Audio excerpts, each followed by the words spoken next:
This is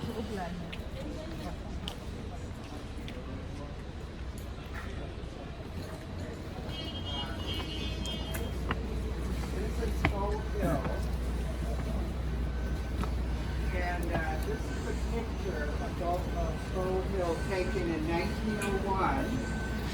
And what you see in the picture is a road right here. And some people, if you look here and here, some people see a skull. Eyes and the nose.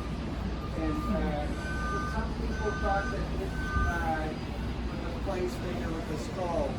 About 4 years ago, here in Jerusalem, there was a snowstorm, and the nose, because of the disturbance, fell off.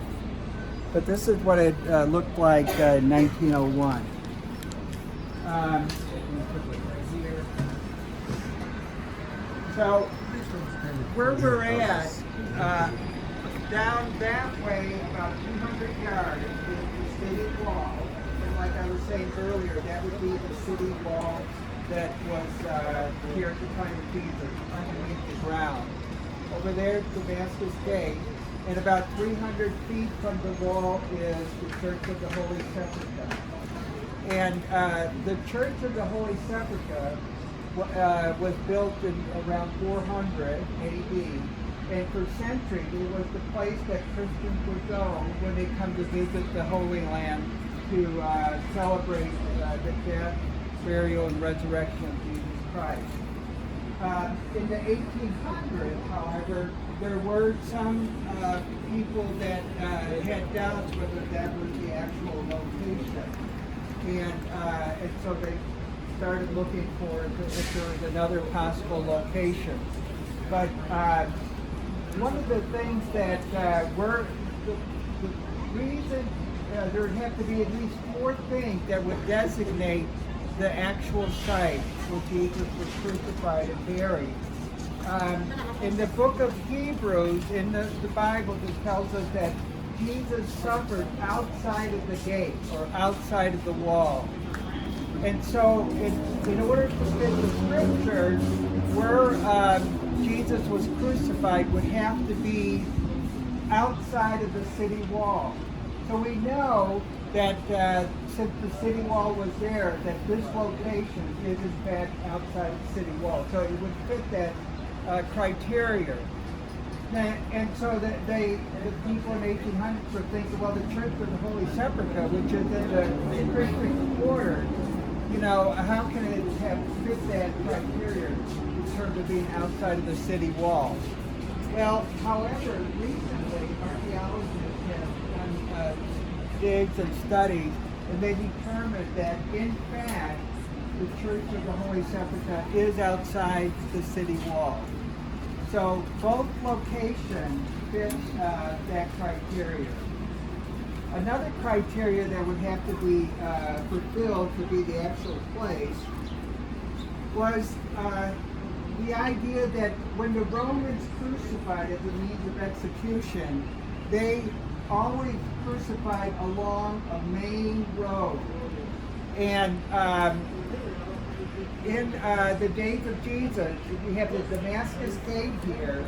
There was a main road that went from there through here and about 135 miles to Damascus, Syria.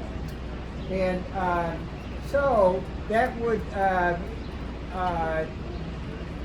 tell us that this site here would be along the major highway at that time. You might remember when you read about Paul in the Bible, before he became a believer in the Messiah, he went on the road from Jerusalem to Damascus for the purpose of persecuting Christians in Damascus. But on his way, he met the living Christ and became a follower of Jesus instead of an enemy of Jesus.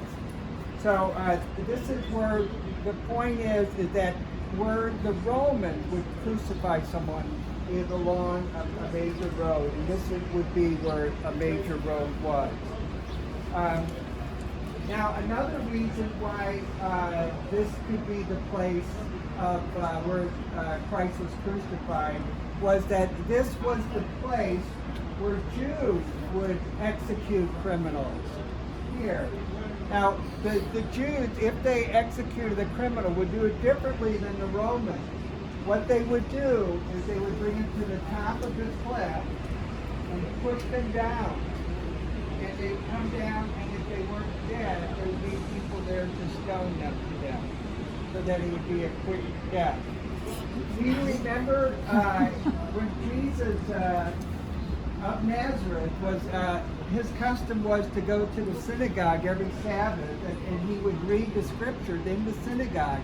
One day he was given the roll to read, and he opened it up to a place in the prophet Isaiah, and he read it. And that particular place was some of the prophecy of the Messiah. And then he said, I have fulfilled this prophecy. So what he was telling the people in the synagogue in Nazareth was, I am the Messiah. And but the people were thinking, no wait, Jesus is the son of Joseph. So, and we know him, he grew up with him. How can he be the Messiah? So the people were angry at him. And so what were they going to do with Jesus? They were going to bring him to a cliff in Nazareth and push him down. That was the way that Jews would execute someone. But Jesus, if you've been to Nazareth, it's high up with hills, but Jesus walked through the crowd and he was not executed there in Nazareth. But the point is that this was the place where Jews would execute people, and so the assumption was that if the Romans were here, they would probably or possibly use the place where the Jews crucified people, and it was along the main road.